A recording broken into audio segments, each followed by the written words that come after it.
everyone. This is Bhaskar, and this is the first episode of the No BS show. This is my first thing. So here I am talking with, here I have Manfred, whom I met on Slack, on a Slack growth hacking community. And he said something that really, he said something in a Hangout thread that really connected with me. And I wanted to really share his. I wanted to really be able to share his story with all of you, and I'll let you go over to him. So, Manfred, tell me a bit about yourself. Okay, sure. I'm originally from Sweden, and I moved to Indonesia about 9 years ago. I came here for different projects, and I eventually ended up loving Indonesia so much that I decided to start my own business and stay here in Bandung, in Indonesia. My background, mostly technical, managing, marketing, and so on. And what I've been doing for the last 9 years in Bandung is basically app development, web apps, a little bit mobile apps, a lot of digital marketing software, struggling with outsourcing and doing product development as well. Yep. Right. That is one of the things that I really wanted to talk to you about, as I mentioned in our questionnaire. But before we go to that meteor stuff, can I wanted to basically show two stats that really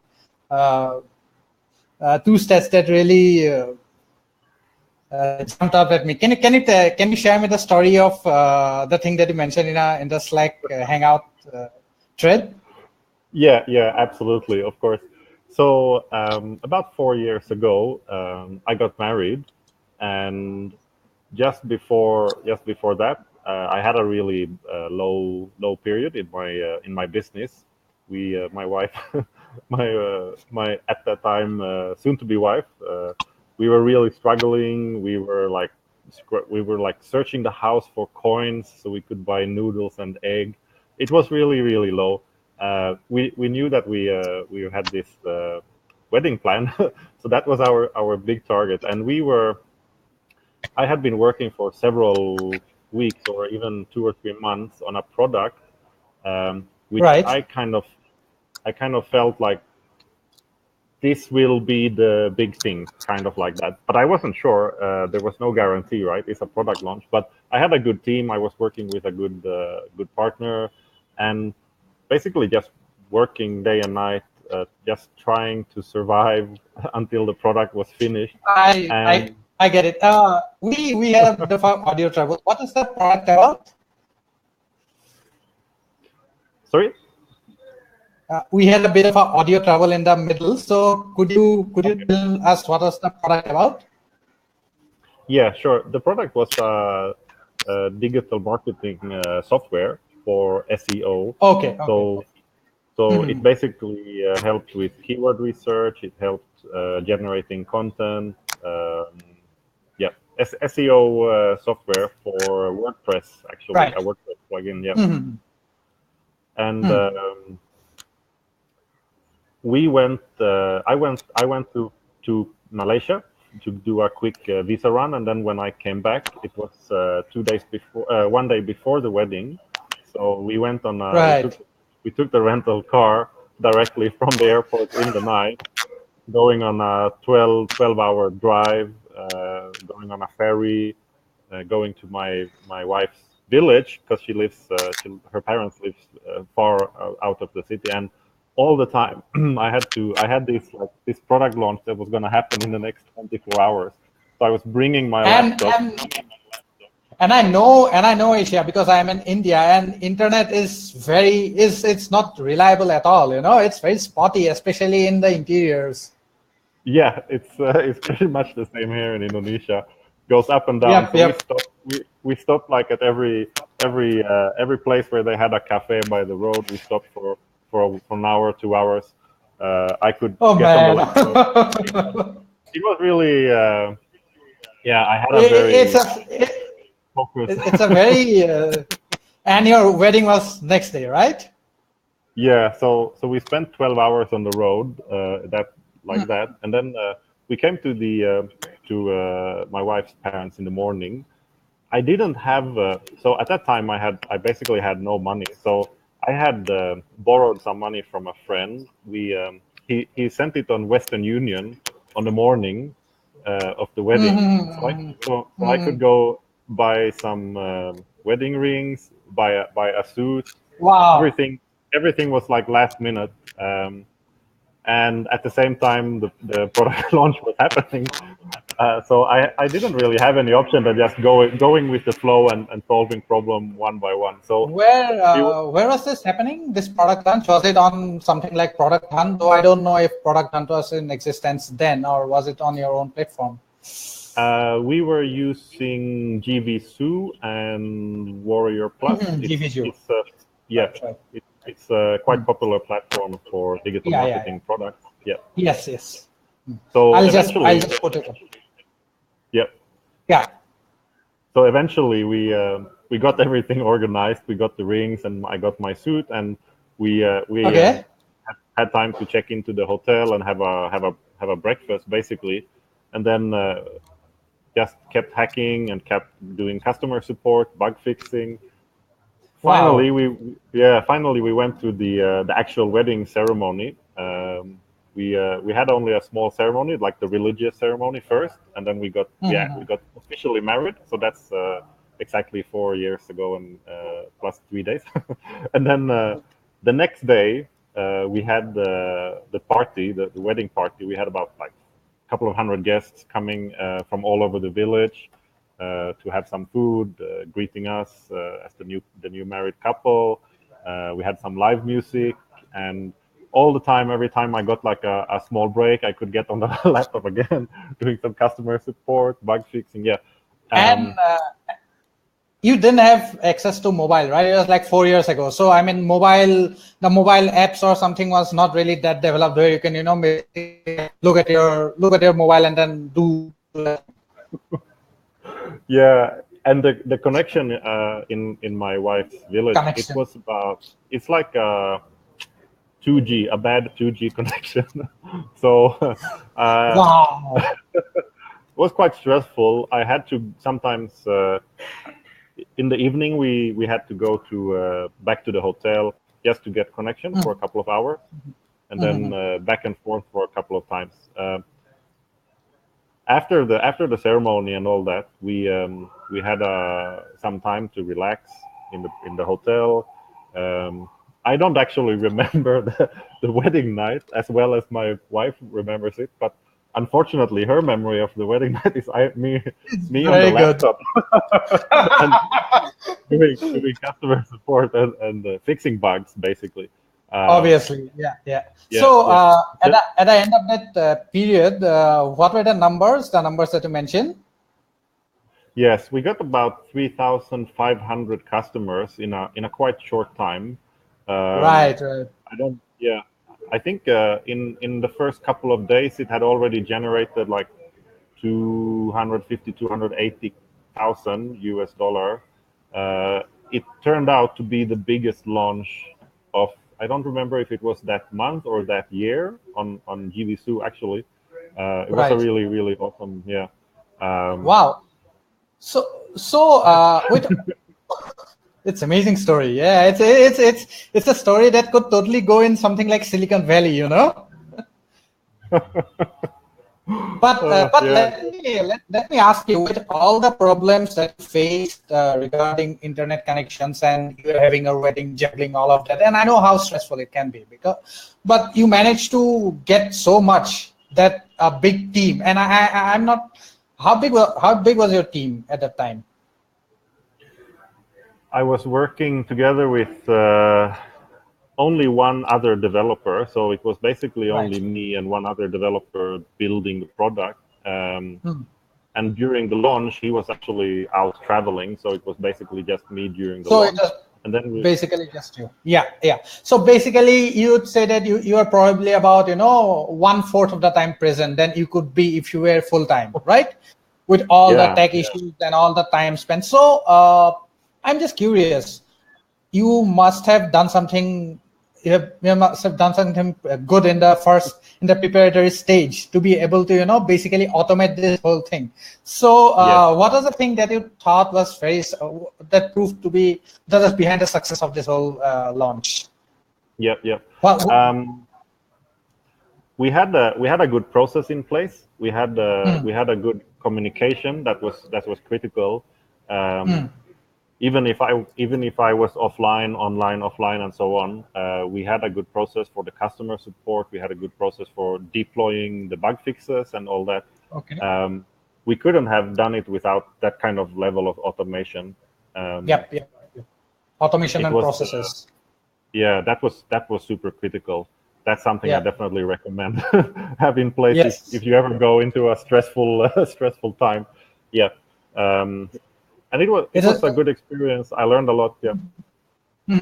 So if you were to do the same thing right now, what would you change? Oh, yeah. I would change only a few things. Obviously, the timing was not perfect, but other than other than You that, don't want I to be think married in the middle of a lunch. other than that, yeah, the systems. I've since then I've actually improved the systems and the process a lot. I've been working Okay. with my team to make it more scalable, not depending on one person. Um, we've automated the whole build and deploy process. We've basically automated the setting up sales pages and funnels and all that kind of things. That's what I learned, and I think also I learned just like going with the flow, overcoming problems one by one. So kind of like a mindset thing also. I Yes. yeah, I Yes. didn't That's expect. very important. Yeah, the it's kind of seeing the outcome of the process. I didn't know if it was gonna be a success, but it turned out to be a really good product and a really good sales, and the wedding was a success. But I think That's the I most think if important I thing. yeah, actually, my wife keeps telling me it's a blessing I got married. Yeah, she is very lucky for you. Very, yes. So this was your first launch, or were you? I'm pretty sure that you had to go through a bunch of other launches to work on your processes, right? Yes. We I started quite a long time ago with doing product launches together with different teams, and Okay. we established processes step by step. But I was so focused on software and building the product, so it wasn't until like the last 2 or 3 years where I actually focused on the process and focused on setting up systems. So before that, it was just a lot of like brute force hacking, making sure the Yeah. product worked. Yeah. Um, but I've been on So product. Yep. as your experience, you are from the Netherlands, right? You're from Sweden. You're from Sweden. Yep. Sweden, and yes, you're from Sweden, and you are working in Indonesia. So the culture shock must be quite something to handle, especially in terms of building a team. Especially because I'm guessing that you are working with people local. You're working local, probably with Indonesians or other people from other Asian countries. So Yes. in terms of team building, what would be your advice? Yeah. When I first started working in Indonesia, I was quite naive. I didn't spend enough time to really learn the culture. I didn't spend enough time to learn the language and so on. I think that was my two biggest mistakes when I came here. Culture, in my mind, culture was about food, music, fashion, so on. But it turns out there's like work culture, how you how you connect with friends, all that kind of things. So I've been working with teams now in Indonesia for about 9 years. Currently working in a HR startup called Astronaut. Right. This one, Yes. and we have a Will- yes, and we have in Indonesian team. We have one co-founder who is Australian. Nigel, his name, and we have the team here in Indonesia. And yeah, culture is super important. Language is super important. Understanding what motivates people is important. Right. So if you so as I in terms of working across time zones, do you have you evolved any kind of hack, or do you have any process in terms of, say, team stand-ups or regular Slack meets or that kind of thing? Yeah, we have. Or do you have any specific onboarding processes for new team members? Yeah, for our teamwork here in Astronaut, we do have like a daily dash every morning. We go through what's our main focus for the day and what do we need help with. Then we have regular checkups, like I'm chatting with the UX team, with the backend team, with the API team, and so on. We have a quite structured and scheduled process for that, and we've been building this product for seriously for 1.5 years, and it works really well. We keep improving the process. We keep improving our structure and the way we work. Works quite well. Yep.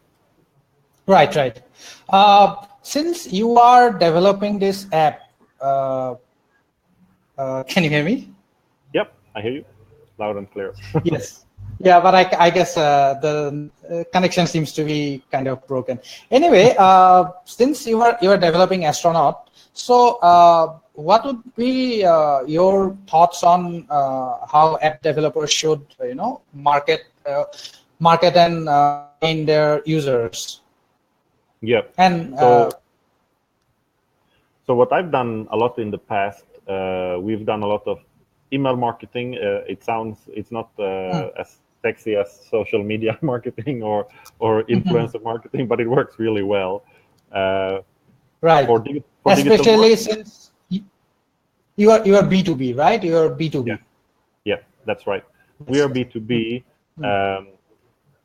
We are currently doing a lot of face-to-face sales.